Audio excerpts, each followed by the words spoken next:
This morning, wife of Anambra State Governor calls for collective action to protect women and children from abuse. Aswama urges Anambra residents to participate.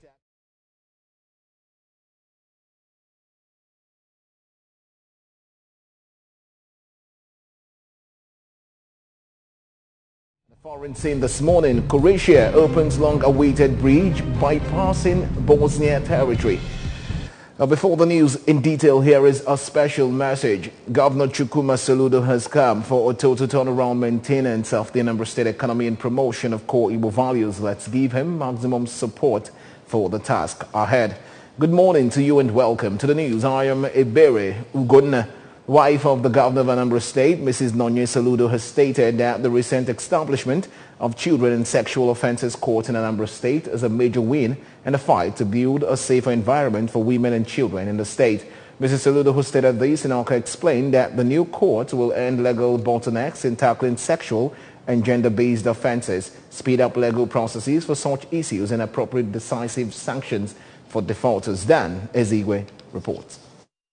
The governor's wife noted that with the rise in reported cases of rape, defilement and abuse of minors and domestic violence against women, the magistrate court will provide solid platform for quick dispensation of justice and help the current administration in Anambra State achieve its vision of enthroning a sane society for every child to thrive. Commissioner for Women and Social Welfare, Mrs. Ifeobi Nabo, who pushed for the project, as well as the Chief Judge of Anambra State, Justice Onochie Anyachebelu, for supporting the initiative and for their commitment to a better Anambra society. She also stated that she has a strong faith in the court's first Chief Magistrate, Mrs. Genevieve Osakwe's experience and zeal, and urged her to see the new position as a call to moral service. Note that Anambra is second after Lagos State to establish such court in Nigeria. In Oka, Daniel Ezigwe, ABS News.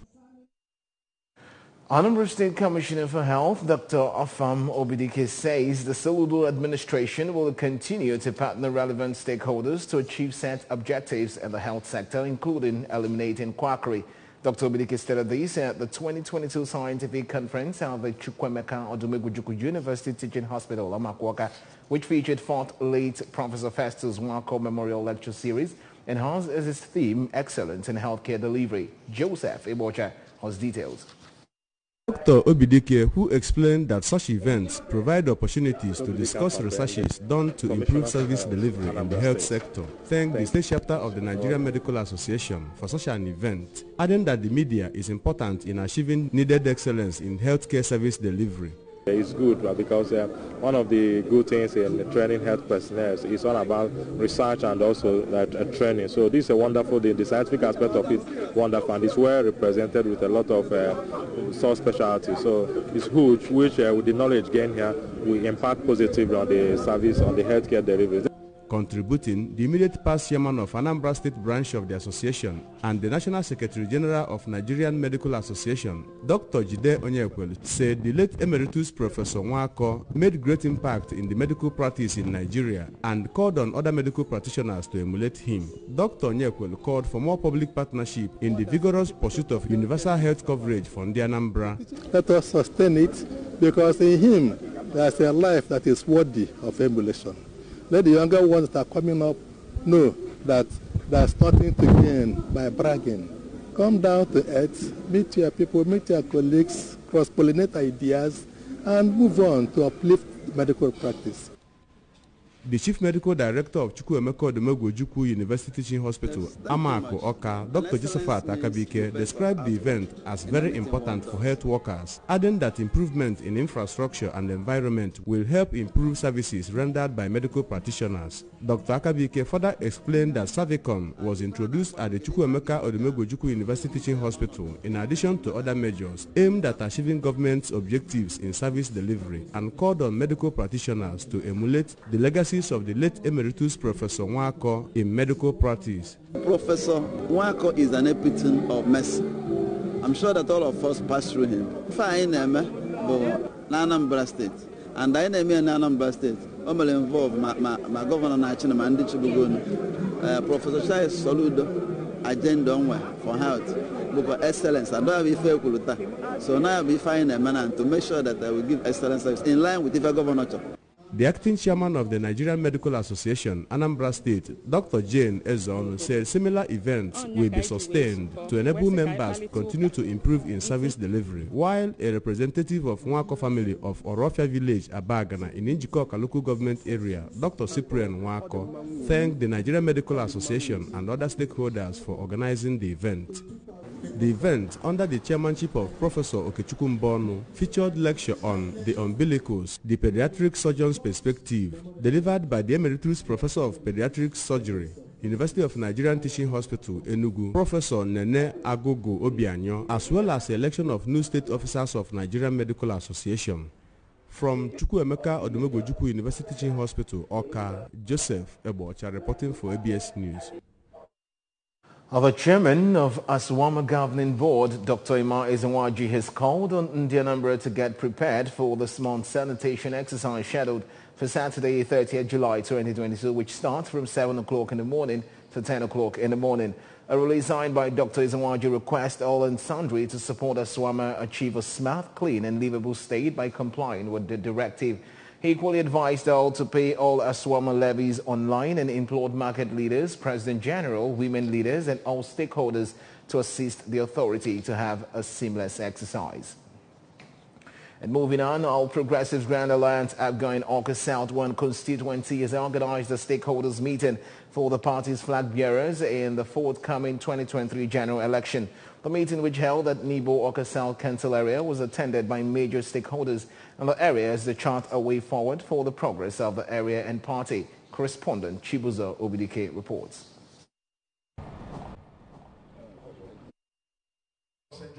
Addressing the gathering, the chief protocol to Governor Chukwuma Soludo, Mr. Chinedu Nwoye, thanked the party faithful for their show of love and support to Soludo administration and summarized that the event was necessary to encourage candidates to embrace peace and issue-based campaign, as well as adopt strategies that will bring the party together. He equally charged members of the party to always promote and project ABGA candidates, especially their senatorial, federal and state parliament candidates, while mobilizing support for the party. I encourage the aspirants to make them come together, because the aspirants are the ones that will benefit from the unity. I expect those that have emerged winners to call those that have lost. They are all credible candidates. They are all qualified to represent. Welcoming the stakeholder, the convener of the event, Chief Jude Agumade, said the event was structured to enable them have physical meeting to brief them properly against individuals who during campaigns parade themselves as stakeholders of the party. Chief Jude said the meeting will also help candidates identify the immediate needs of the people as they begin campaign.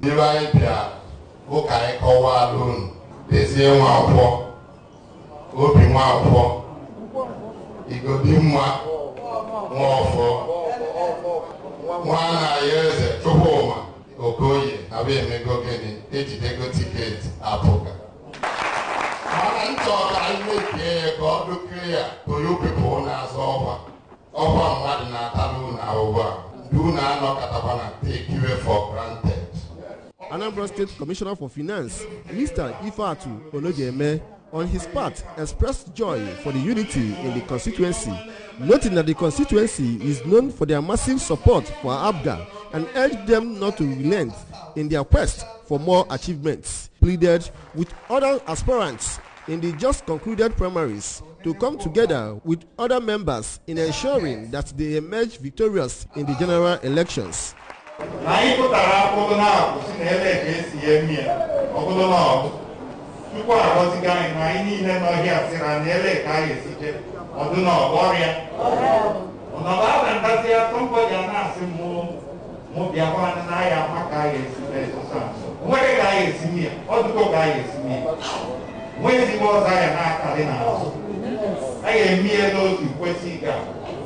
The former Deputy Speaker of Anambra State House of Assembly, Barrister Harford Oseke, the Managing Director, Anambra State Health Insurance Scheme, Dr. Simeon Onyemechi, and another stakeholder, Mr. Augustine Ogwediofo, described the candidates of the party in the constituency as among the best the area has ever produced, noting that the quality of candidates is what is needed to win elections and bring development to the area.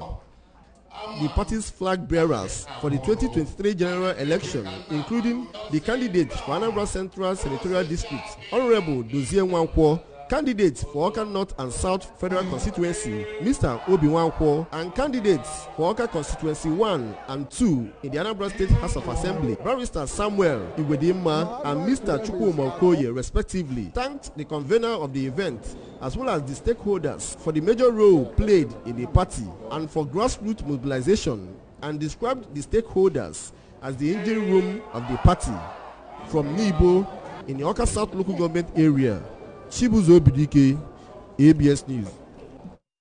The Nigerian Labour Congress NLC and Anambra State Council joined her counterparts across the federation to embark on a two-day protest to register displeasure over the lingering ASUU strike and other pressing issues affecting the country. Correspondent Emmanuel Chibata reports.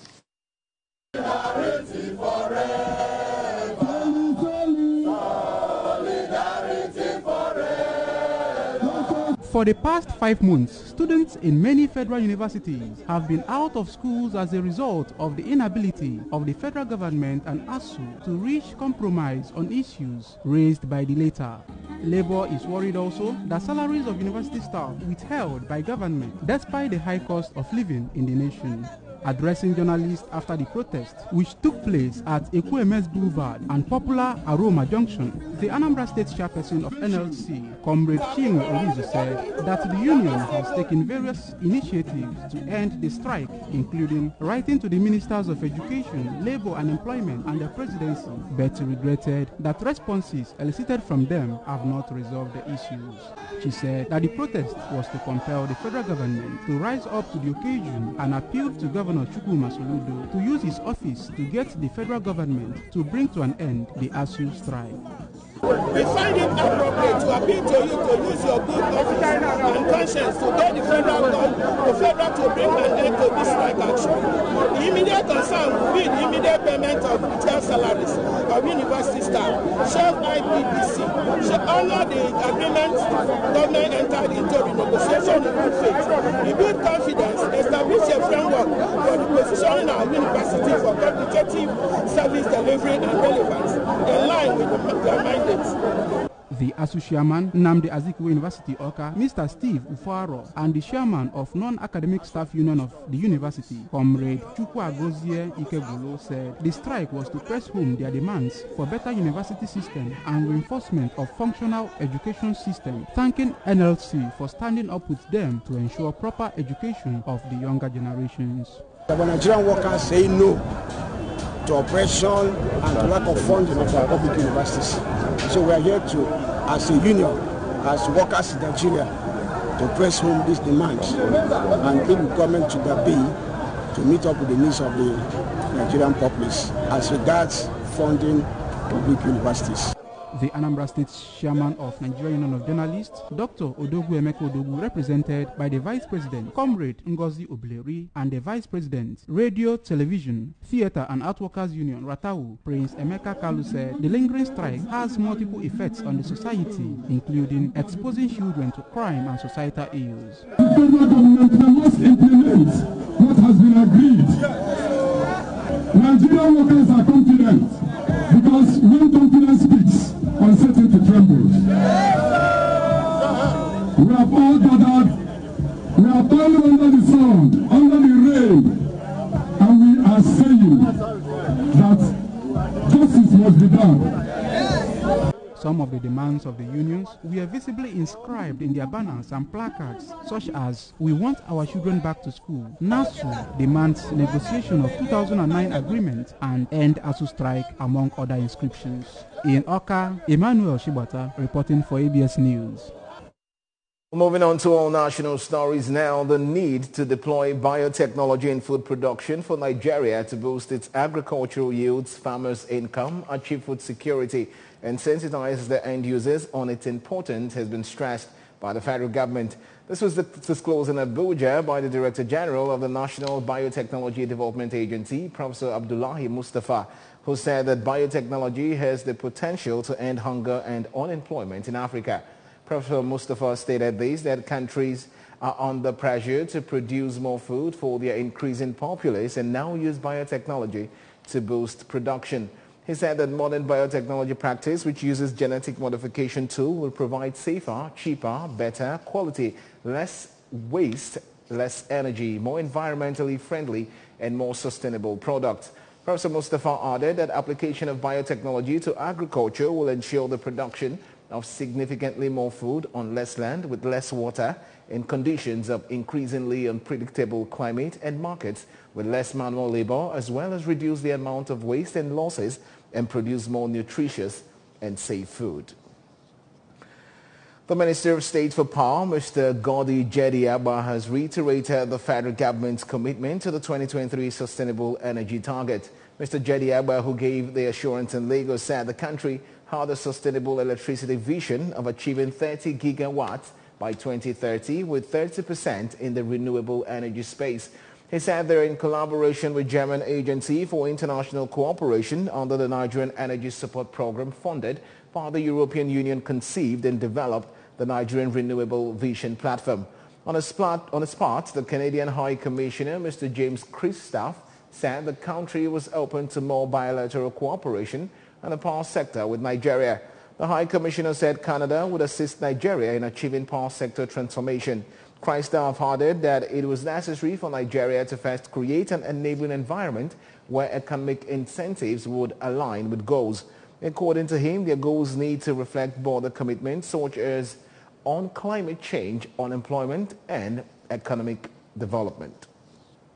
On the foreign scene, Croatia has opened a long-awaited bridge linking its southern Adriatic coast, including the popular tourist destination of Drobnik, with the rest of the country by bypassing a narrow strip of Bosnian territory. The 2.4-kilometer span reaches from the Croatian mainland to the Pelješac Peninsula that connects with the southern parts of Croatia's coastline, nestled between the sea and the Dinaric Alps. The opening of the bridge comes as Croatia is angling for a tourism rebound this year, as it hopes to attract pre-pandemic levels of visitors. The link will bring an end to the untold hours spent by commuters, merchants and tourists at the Bosnia and Herzegovina border, and is one of the country's most ambitious infrastructure projects since Croatia declared independence from Yugoslavia in 1991. And on sports news, Godwin Ezelian, ex-coach of the Super Falcons, says that Falcons will have a poor showing at the World Cup if they proceed with the same mentality in their campaign at the Women's African Cup of Nations in Morocco. Ezelian, while speaking with the newsmen, described the Super Falcons outing in Morocco as disastrous. He said that the Falcons' performance in Morocco left nothing in doubt that the foreign handler had not added any value to the team. The former Super Falcons coach pointed out that Nigeria had lost her leadership position in Africa women football. He said if nothing urgent was done, Nigeria would have a disastrous outing at the World Cup to be hosted by Australia and New Zealand. It will be recalled that Nigeria female senior team lost out in the third place match 0-1 to Zambia after they were edged out in the finals by the host Morocco. And that's it on the news this morning. But remember that you can follow news and programs on ABS from any parts of the world by liking our Facebook page at ABS Radio Television. Subscribe to our YouTube page at ABS Television Oka. Follow us on Instagram at ABS Radio TV. You can also log on to our website at www.absradiotv.com. Well, and just before we go this morning, a quick look at our major stories. Wife of the Anambra State Governor has called for collective action to protect women and children from abuse. Aswama has urged Anambra residents to participate actively in monthly sanitation exercise on Saturday this week. Our federal government is to deploy biotechnology to boost food production. On the foreign scene, we brought to you that Croatia has opened long-awaited bridge bypassing Bosnian territory. Well, here's a special message again. Before we go, Governor Chukwuma Soludo has come for a total turnaround maintenance of the Anambra State economy and promotion of core Igbo values. Let's give him maximum support for the task ahead. And that's the size of our package this morning. Many thanks for joining the bulletin. I'm Ibere Ugonna. Good morning. Anambra continue shortly. Please stay with us.